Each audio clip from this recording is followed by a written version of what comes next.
everyone, it's Becky Hossman with Berkshire Hathaway. I'm going to talk about inspections. So a home inspection is what you're going to do once your offer's been accepted.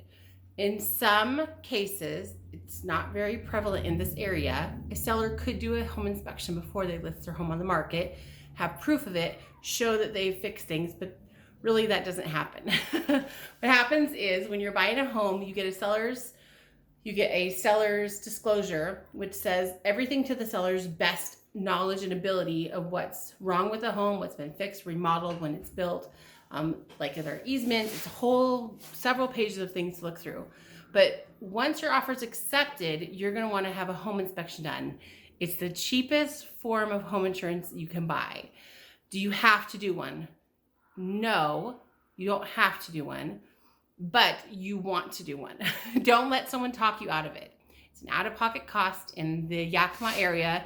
It's $350 to $400, depending on how far the inspector needs to drive, depending on the size of the home, the age of the home, some of the different things. If there's multiple buildings, it's going to be some different things. So you're going to want to talk to an inspector to figure out what that's going to be. So here's how the process works. And it's different from an appraisal. Appraisal's through the bank. You usually pay for it, but it goes through the bank that you do that. But a home inspection, so when you put in your offer in, we write in a contingency of having the home inspected and usually list how many days. In a busy market, if you can get it under 10 days to have the home inspected and get the list to the seller, 10 days is kind of the standard, but sometimes we can do it less. It just depends on how busy home inspectors are. So what happens is you've put in your offer, it's been accepted, so now you have to work on your contingencies, and the inspection is one of them. So unless you have a friend, and I've worked with people who have brother-in-laws who are inspectors, but most of the time people don't know inspectors. Sometimes they do. But what happens is I give a list of local inspectors who I've worked with or who have a good reputation.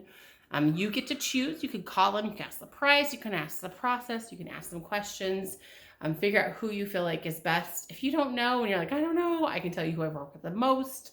I can tell you a little bit about them. They're all really good. I wouldn't give you someone who does not a good inspector. I'm like, here's a lousy inspector. No, we wouldn't do that. So then what you do is you are going to decide who you want to have the inspector, and the realtor and the home inspector usually make that appointment because your agent will be there. The seller shouldn't be there. The seller's agent shouldn't be there. This is the buyer process. I did an inspection once in a blizzard. The seller stayed because we didn't want them to be unsafe. Usually the listing agent is not there. Sometimes usually, we'll talk about the usual circumstance. So usually it's the buyer's agent and the inspector, and buyers are welcome to be there as well. Also, if you have someone else you want to be there during the inspection, sometimes father-in-laws come, spouses come.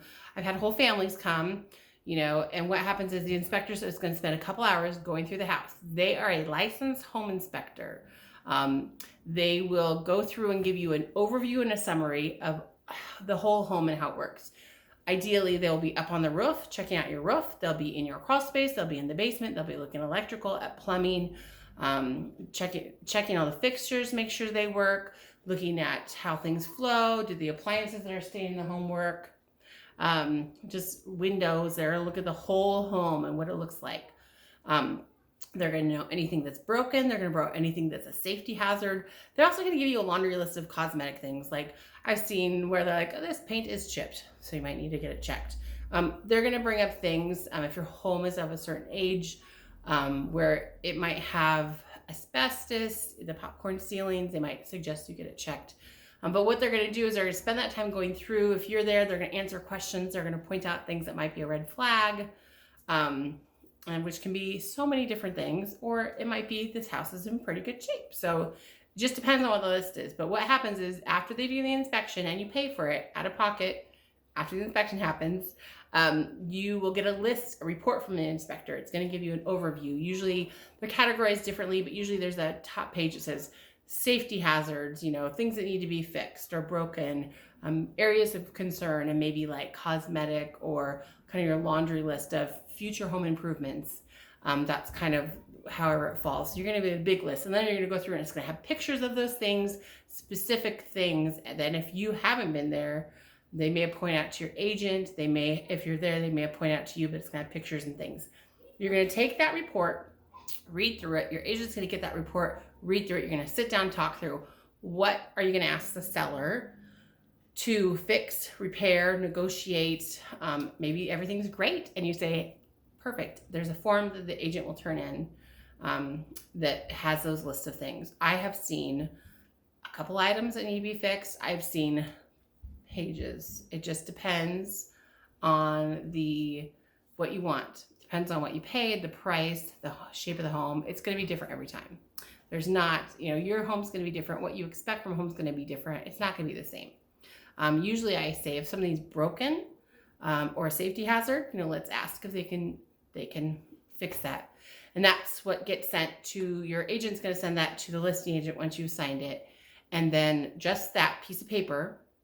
And then, so in Washington and where we're at, we send that over. They may ask and request to have specific pictures of things that you asked for. So then the list agent and the seller work together and figure out, they can come back and say, yes, we'll fix everything. They can come back and say, no, we're not going to fix everything. They can come back and say, yes, we'll fix some things, but we're not going to fix everything. They might negotiate a lower price rather than fixing things. There's a lot of different answers, and your agent will help you work through that.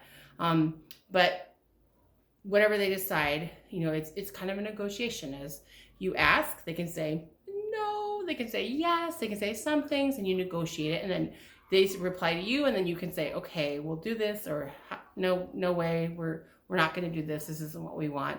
And we don't, like, when you go to buy a home, we want you to buy a home and be investing and paying for things and proceeding. It's not, if there's a huge problem, the foundation is cracked in the home is sinking down the hill, like the electrical is from 1900 and it's all knob and tube, and the seller doesn't want to do anything. There's times when you may not want to proceed, but most of the time you're going to figure out what's important to you, what you can get fixed, what those costs are going to be, and then you work it out and we get it signed and we get it agreed and we keep moving forward. And then the seller, if you ask them to do things, has a certain time frame. I believe, I'd have to check again. There's a time frame before closing where they have to have those repairs done by, and we check in and make sure things are going okay. So that's the general inspection. And I have seen a lot of things in inspections that have gone through. Black mold, gotten taken care of. I've seen cracks in foundation places, got it checked out. It was nothing. I've seen some knob and tube, leaking things. Sometimes this is an interesting thing. Sometimes when you do it, things come up that the seller has no idea. They didn't know that the bathroom sink was leaking into the subflooring, and so they are going to want to address that. And black mold. I've seen that one that got taken care of, and we don't get a lot of black mold here, so that was a big surprise to the seller. So they're all different. It's case by case. Your agent's going to work through what those things look like. But that's kind of what an inspection does and how it works. Once you've agreed and the seller has agreed, you figure out what are they going to fix or what they're not going to fix, and everyone signed off that contingency has been met, and you proceed and keep going. You may have to, with some things, if it's things that a bank would be concerned about, you may have to give proof. Like they'll give you receipts and things showing that the work has been done. You may have to provide that to your lender, just making sure that they know that everything's been taken care of. But there's some different little pieces, but your agent's going to work through that. So that is inspection and how that works in general. If you have any questions, of course, let me know. Like I said, I work with local inspectors. I know great inspectors who are so good at their job, great at explaining things. And if you would like an inspection before you sell your home, you can do that. If you're thinking of selling your home, you're like, I would like to get a pre-inspection and get it all done and take care of, so there's no surprises. Well, if you get an inspection done on your home as a seller and you know there's a leak or you know there's a problem, you are going to have to disclose that in your seller's disclosure. But then it would be done And then you wouldn't have to necessarily worry about it. I mean, they still might ask for something because they'll still probably want to do their own inspection. But yeah, so that's inspection. If you have any questions, let me know. I am here to answer questions, to educate, to encourage, and advise as your trusted real estate advisor. Have a great day. Thanks. Bye.